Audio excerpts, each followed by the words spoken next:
Bonjour les frères, hapa commandant des opérations wa Synergie Front Petit Nord Njole iko nashuka Nyiragongo Ruchuru. Ngo murabibona ntabwo mubibona se, ntabwo byoroshye ahubwo ndimo ndibaza neza amakuru yacu arimo arabageraho neza gatanu ku kandi. Video zirimo ziragaragara neza, abahungu mu ishyamba rya Rucuru Nyiragongo bambariye urugamba baravuga bati Goma igomba kubohorwa, abantu ntibababeshye, iminsi nishaka ibi myinshi ariko Goma tugomba kuyibohora, Goma igihugu cyacu inchi yetu. Tuvuye aho tuko narudia kwetu, ndio tuko na FARDC, tuko na chaka pori, watu mkwe kimya, hakuna kitu kitafika. Sie watoto ya Kongo tuko pale kwa jua kupigana inji yetu sikamatiwa. Alors mkwe kimya, na nyinyi watu wenye yuko kote ya adui, mujue ginji tuko na kuya kuwakomboa, mkwe kimya, yenye waomba ile. Hapa Kazaro tuko porini, tuko nasogelea adui na adui tutamjengua. Muliona ginji tulibombarde adui jana na leo, manake bitumbaisha anja. Alors mkwe kimya, Goma ikwe kimya, sisi tuko na kuya kugomboa Goma na Bukavu itagombolewa hivyo, mkwe kimya.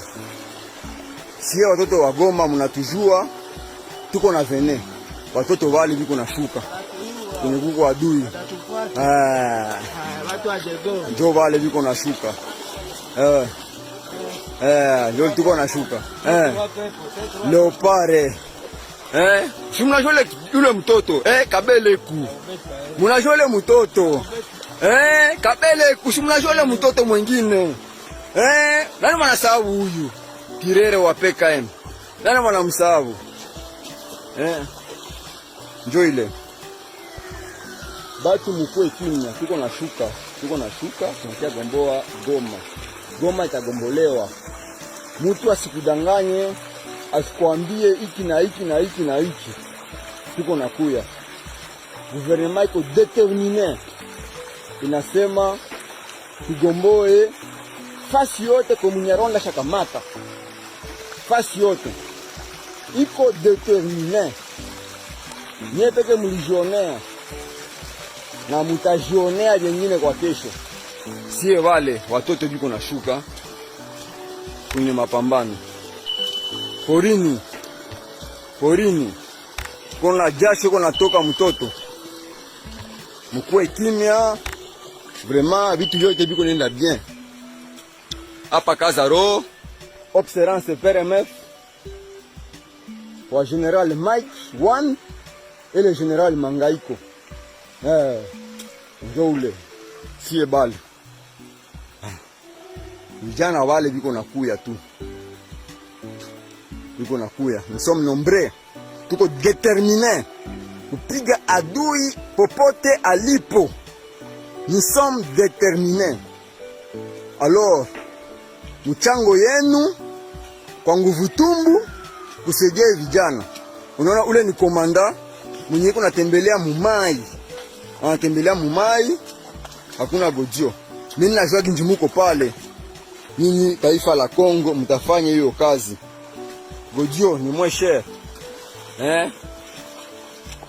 CG ye mumoya. Njoo ule. Alors tukue kimya, tuko nataka gomboa inji yetu. Mkue kimya, tuko nagomboa inji yetu. Hapa observance Kazaro. Bajya bavuga ngo akabi gasekwa nta keza, ariko nuko nyine barababwira byinshi ku bigendanye rwose n'abakomando bo kwa Nanga. Gusa igiye kwereka faiblesse, kuko abana bose batorotse izi nyeshyamba baraza bazivumira ku gahera, baraza bamena amabanga, amabi, ubugome, ubwiru bwose bw'izi nyeshyamba bwamaze kujya hanze. burya rero wamaze kukurunguruka abakuzi wese nyine aba agomba kugukorera icyo ashaka, niyo mpamvu ubona FARDC nta mikino. Sasa mimi nauliza nyie kikomando nye mfa formation ya kikomando miaka ngapi? Na kikomando nye kweli mko tu ba komando ya kweli? Na kanja kama yapachao pika pompage ba komando wetu wanapiga hata 5 utaweza. Sasa bego itanyimba komando jua nini? Mnanga ile bumbafu wewe. Waje unasema nanga kwa itanyie ba komando jua kukosa bunduki. Ngira ngo turaza guhita tukubitiraho, muraza kubona ubuhamya bwa Mutabazi ngira ngo murabizi. Mutabazi Auguste akaba yari umupolisi mu mujyi wa Bukavu, by'umwihariko muri quartier yitwa Nyamugo. Uyu nguyu yari chef de quartier muri Nyamugo. Uyu nguyu rero yaje kuba ashimutwa n'izi nyeshyamba ubwo zafataga umujyi wa Bukavu. Ubuhamya bwe ni bwinshi, uburyo zamujyanye Rumangabo bakamuvanayo ari kumwe n'abandi 500 gutyo araza kubibabwira neza. Muraza no kubona rero hano abahungu rwose abakomando bane. Je suis agent de police de deuxième classe, après deuxième classe. Je suis policier du commissariat urbain ville de Bukavu. En date du 28 février 2025, lorsque la ville de Bukavu a été envahie par les rebelles du M23, j'avais été capturé chez moi dans la maison à 6h du matin. Le chef du quartier, Nyamugo, était venu avec les rebelles du M23. Ils étaient venus me capturer, ils m'avaient capturé et m'amené dans les locaux de l'ANR vers Nyawera, où j'ai passé 2 semaines.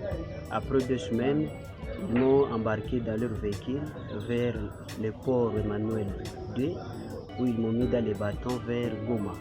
Arrivé à Goma, nous étions au nombre il y avait 5 militaires FARDC et nous étions au nombre de 2 policiers. Alors arrivé à Goma, ils nous ont embarqués dans leur véhicule vers Rumangabo. À Rumangabo, ils m'ont mis au cachot, dans leur cachot là-bas. Nous étions nombreux dans une salle, nous étions entassés. Il y avait même mes frères qui sont morts là-bas parce qu'il n'y avait pas l'oxygène. Nous étions là comme des animaux. On nous maltraitait à tout moment, donc chaque 17h, c'est l'heure que nous avions droit d'aller à la toilette et puis rentrer là-bas. Chaque matin, nous recevons des fouilles. Et puis après 3 mois de prison, ils nous ont enlevés dans la prison. Ils nous ont mis maintenant avec les autres qui se sont rendus volontairement. Alors c'est là qu'au mois de juillet, ils vont nous soutirer là, au nombre de 300 policiers, anciens policiers. Et ils sont venus avec 300 militaires au niveau de Tchanzou. Ils nous ont fusionné avec eux et puis ils nous ont dit qu'ils nous amènent vers Nyongera, où nous devrions passer un séminaire de formation de la police. C'est là que nous avions réussi à nous échapper. Arrivés à Nyongera, ils nous ont amené des inspecteurs rwandais pour venir nous former.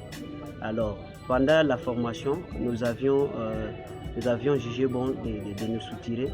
Nous avions passé une semaine vers Goma. Après une semaine, nous avions maintenant engagé le chemin qui quitte Kibumba, Sake, Minova jusqu'à Calais. Et voilà comment nous avions rejoint la province du Sud Kivu. Arrivé là, puisque la ville était beaucoup envahie, je n'avais pas la sécurité chez moi. J'ai été obligé de rester au village quelque part. Et c'est là que j'ai commencé à chercher comment rejoindre Bunyakiri, où se trouve les gros de nos éléments qui étaient restés dans la ville. Merci. Alors, et comment ça s'est passé, la formation s'est passée comment? Il y a eu des difficultés pendant la formation que vous avez connue? Moi je n'ai plus fini puisqu'ils avaient déjà commencé à nous former sur la police de circulation routière. Ils nous parlaient aussi des polices, le fonctionnement de la police, d'un poste de la police. Et ils nous parlaient aussi de l'anti-émeute, européen métier et rétablissement d'ordre public, et ce n'est que ça. Et comment vous êtes parvenu à arriver ici? J'ai tout fait pour que j'arrive vers Bunyakiri. À Bunyakiri où j'ai passé aussi 2 semaines. Alors après 2 semaines, c'est ainsi que le chef SD des régiments qui se trouvent vers Bunyakiri est venu nous rendre visite au cachot. Et c'est là qu'il nous a dépêchés vers ici, afin de rejoindre les groupes. Quel est le message, quel message vous avez par rapport quel message vous pouvez adresser aux gens qui sont restés là? Le message que je peux donner aux collègues qui sont restés là, je pense qu'ils sont là, ils ne sont pas là par leur volonté. Ils sont là parce qu'ils sont contraints d'y rester. Mais s'ils trouvent le chemin, ils peuvent quitter parce que là, il n'y a pas l'intérêt. Il n'y a que des tortures, il n'y a que des messages de haine et aussi même le tribalisme qu'eux-mêmes disent qu'ils combattent et pourtant, ils sont les premiers. Mvuye aho reka mpite naragutangarize yuko Shabani Lungo J uyu nguyu ni minisitiri w'ubutekano imbere mu burasirazuba bwa muri Repubulika ya Demokarasi ya Kongo yamaze kubaca amarenga ku rukuta rwe rwa X yuko Blackwater yamaze gusesekara hano muri Kongo, aho yashyizeho ifoto y'amazi ajya kwirabura y'umukara, arangije nyine avugaho amagambo make ariko yarenguriraga yuko Blackwater yaba yamaze gusesekara hano muri Kongo. Kuza kwa Blackwater ubwo mubyumve ko ni ukongera imbaraga kw'igisirikare cya FARDC. N'ubundi murebe icyo zari zirimo zirabakorera, gusa nkanavuga ngo uburo bwinshi ntibubyara umusururu. Tshisekedi nagira arekera aho ngaho, akoresha imbaraga afite, akoresha indege afite, akoresha ibikoresho afite, ubundi turebe ko umusaruro utazaboneka. Rero burya umusaza umwe yaciye umugani aravuga ngo urushyize kera ruhinyuza intwari. Ndabona ka Israel kashobotse, intambara ya Gaza bibaye nta gihindutse, bibaye nta bundi buryarya, iyi ntambara yarangiye, abanyagaza bagiye kubona amahoro. Kandi nimubona Gaza yabonye agahenge, mukabona umuti wa Gaza uravuguswe urabonetse, muhite mumenya yuko burya birashoboka yuko n'umuti wa Kongo ugomba kuboneka, igisubizo kigomba kuboneka ku banyekongo, bakabona amahoro, bakaryama bagasinzira. Ubundi reka mbabwire ngo mukomeze kugubwa neza dukurikirana cyane ibyo ibi bihangange n'abanyapolitiki, abacurabwenge, abarozi n'abagome b'iyi si barimo baragenda badutegurira umunsi ku wundi. Nibyo koko, none nahamagaye minisitiri w'intebe wa Katari kugira ngo bisobanuke neza. Nabwiye minisitiri w'intebe wa Katari ko igitero cyacu cyari kigambiriye kurasa ibyihebe, ntabwo cyari kigambiriye kurasa kuri Katari. Gusa twamugaragarije umutima wo kwicuza, abaturage ba Katari bapfuye kandi atari bo bari bagambiriwe. Nta bwoko buriho busumba ubundi, nta bwoko bw'Imana yahisemo kurutisha ubundi, yaba leta zunze ubumwe z'Abanyamerika cyangwa se Isirayeli, nta ubwo bwoko buri. Kereka abantu binjiji n'abahezanguni nibo bubakiye kuri ayo mahama avuga gutyo. Ubwoko Imana yahisemo ni nyo ku muntu yose uko yakabaye. Uyu ni umunsi mwiza cyane, ni umwe mu minsi myiza nagize mu bijyanye n'iterambere rya muntu. Ibintu byari bimaze imyaka myinshi, ibihumbi by'imyaka, ariko nibura uyu munsi turi kugana ku myaka yo gufunika ikiragano cy'intambara. Kandi ndagira ngo nshimire Benjamin Netanyahu kuba yarakoze akazi gakomeye cyane.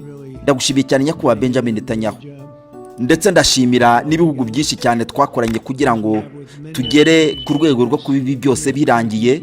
Ariko ntabwo mbagaze hano ndi kuvuga ibigi mu rwego rwa Gaza, kuko ibyo twaganiriyeho birenze cyane ibyagaza.